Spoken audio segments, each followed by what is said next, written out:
మహాభారతంలో కొన్ని కథలుంటాయి. అవి కేవలం కథల్లా కాదు, విధి రాసిన కావ్యాల్లా అనిపిస్తాయి. అలాంటి ఒక విషాద వీరగాథే కర్ణుడిది. ఇది ఒక వీరుడి జననం, ఒక తల్లి వేదన, ఇంకా నది ప్రవాహంలో కొట్టుకుపోయిన ఒక భవిష్యత్తు కథ. కర్ణుడి గురించి పూర్తిగా తెలుసుకోవాలంటే మనం కథను కొంచెం రివర్స్లో మొదలుపెట్టాలి. అంటే అతని పుట్టుకతో కాదు, అతను ఎదిగి ఒక యోధుడిగా ఎలా నిలిచాడో అక్కడనుంచి. అతను ఎంత శక్తివంతుడంటే మహాభారత యుద్ధగతిని మార్చగల సత్తా ఉన్నవాడు. ఈ ఒక్క మాట చాలు కర్ణుడి జీవితమేంటో చెప్పడానికి. పుట్టుకతో వచ్చే బంధం కన్నా ప్రేమతో, నమ్మకంతో ఏర్పడిన బంధాలకే అతను ఎక్కువ విలువ ఇచ్చాడు. నిజానికి అతని జీవితంలో తీసుకున్న ప్రతి నిర్ణయం వెనక ఈ నమ్మకమే ఉంది. చాలామందికి కర్ణుడు అంటే దుర్యోధనుడి ప్రాణస్నేహితుడు అంతే. కానీ నిజానికి అతని పాత్ర అంతకన్నా చాలా చాలా పెద్దది. కౌరవ సైన్యానికి అతనొక వెన్నెముక లాంటివాడు. చెప్పాలంటే పాండవులతో యుద్ధం తప్పదని, వాళ్లతో పోరాటమే సరైన మార్గమని దుర్యోధనుడి రెచ్చగొట్టిండే కర్ణుడు. ఒక రకంగా దుర్యోధనుడి కోపాన్ని, ఆశయాలను తన భుజాలపై మోశాడు. ఇంతటి శక్తిమంతుడు, ఇంత సంక్లిష్టమైన వ్యక్తిత్వం అసలు ఎక్కడదీ కథ మొదలు? అతని జీవితాన్ని ఇంతలా ప్రభావితం చేసిన ఆరంభమేంటి? ఈ ప్రశ్న మనల్ని వెనక్కి కథ మొదలైన చోటికి తీసుకెళ్తుంది. సరే, ఇక కథలో వెనక్కి వెళ్దాం. ఒక దివ్యమైన వరం, ఒక యువరాణి జీవితాన్ని అటు కీర్తితో, ఇటు విషాదంతో ఎలా నింపిందో చూద్దాం. ఒక్కోసారి వరమే శాపంగా ఎలా మారుతుందో చెప్పడానికి ఇదొక అద్భుతమైన ఉదాహరణ. కథ మొదలయ్యేది కుంతీభోజని కూతురు పృథా అంటే మనకు తెలిసిన కుంతీతో. ఆమె ఎంతో భక్తిశ్రద్ధలతో, ఓపికగా దుర్వాస మహర్షికి సేవలు చేసింది. ఆయనకు చాలా కోపమెక్కువని పేరు. అయినా సరే ఆమె తన అంకితధావంతో ఆ మహర్షిని మెప్పించింది. ఆమె సేవలకు ఎంతగానో సంతోషించిన దుర్వాసుడు ఆమెకు ఒక అద్భుతమైన వరం ఇచ్చాడు. అదొక దివ్య మంత్రం. ఆ మంత్రాన్ని జపించి ఏ దేవుణ్ణి తలుచుకుంటే ఆ దేవుడు ప్రత్యక్షమై ఒక కుమారుణ్ణి ప్రసాదిస్తాడు. అది ఆ వరం. అయితే యుక్తవయస్సులో ఉండే సహజమైన కుతూహలం, చిన్న ఆతృత కుంతితో ఓ పని చేయించింది. ఈ మంత్రం నిజంగా పనిచేస్తుందా లేదా అని పరీక్షించాలనుకుంది. ఆ తరువాత ఏం జరుగుతుందో ఒక్క క్షణం కూడా ఆలోచించకుండా కేవలం ఆసక్తితో ఆ సాహసానికి సిద్ధపడింది. ఆ చిన్న ఆసక్తే ఒక మహావీరుడి కథకు నాంది పలికింది. ఇక్కడే అసలు కథ మొదలవుతుంది. ఆ చిన్న కుతూహలమే ఒక మహాశక్తిని భూమిమీదకి పిలిచి ఒక అసాధారణమైన జననానికి ఎలా కారణమైందో చూద్దాం.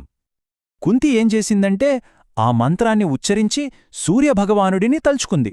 అంతే, ఆ వెంటనే వేల సూర్యుల కాంతితో సాక్షాత్తు ఆ సూర్యదేవుడే ఆమె ముందు ప్రత్యక్షమయ్యాడు. ఆ భయంకరమైన తేజస్సును చూసి ఆ అమ్మాయికి ఏం చేయాలో తెలియక భయంతో వణికిపోయింది. ఆమె కుతూహలం ఆమెను ఊహించని ప్రమాదంలో పడేసింది. ఇక దైవ సంకల్పం, దాని ఎవరూ ఆపలేరు కదా. సూర్యుడి అనుగ్రహంతో కుంతికి ఒక కొడుకు పుట్టాడు. కాని ఆ శిశువు మామూలుగా పుట్టలేదు.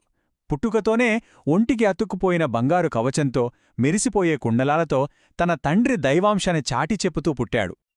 ఆ దివ్యమైన పుట్టుక వెనక ఒక తల్లి పడిన నరకం ఉంది.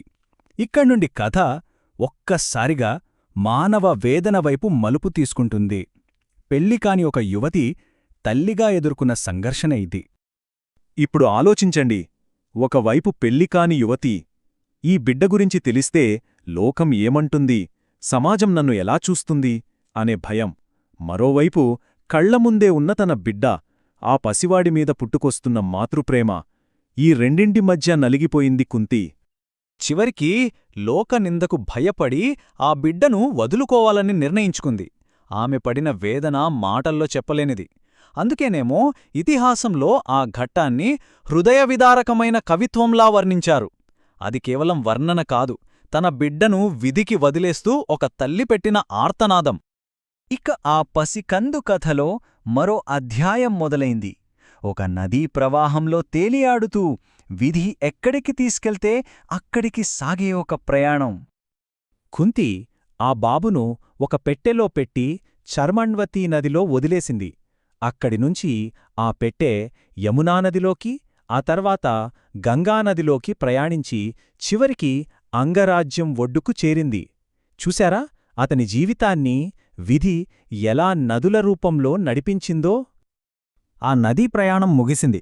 ఒక కొత్త జీవితం మొదలవబోతోంది. కాని ఆ కొత్త జీవితానికి పునాది మాత్రం ఎప్పటికీ మానని ఒక పాత గాయమే. బంగా తీరంలో అధిరథుడు అనే ఒక సూతుడు ఆయన భార్య రాధకు ఆ పెట్టె దొరికింది. పిల్లలు లేనివాళ్లకు ఆ పసివాడు దేవుడిచ్చిన వరంగా కనిపించాడు. వాళ్లు అతన్ని ప్రేమగా దగ్గరకు తీసుకుని వసుశేనుడు అని పేరు పెట్టారు. పెరుగి పెద్దవుతున్నప్పుడు అతనికి అసలు నిజం తెలిసింది. తనని కన్నవాళ్లే వదిలేశారని. ఈ ఒక్క విషయం కర్ణుడి మనస్సులో ఒక చెరగని ముద్రవేసింది. నేను వద్దనుకున్న బిడ్డను అనే ఆ భావన అతని జీవితాంతం, అతని ప్రతి అడుగులోనూ అతన్ని వెంటాడుతూనే ఉంది. కర్ణుడి కథ మన ముందొక పెద్ద ప్రశ్ననుంచుతుంది. విధికి మన సంకల్పానికి మధ్య జరిగే పోరాటమిది. చివరికి మనల్ని ఆలోచింపజేసే ప్రశ్న ఒక్కటే: పుట్టుకతో రాసిన తలరాతను ఎవరైనా ఎప్పుడైనా మార్చగలరా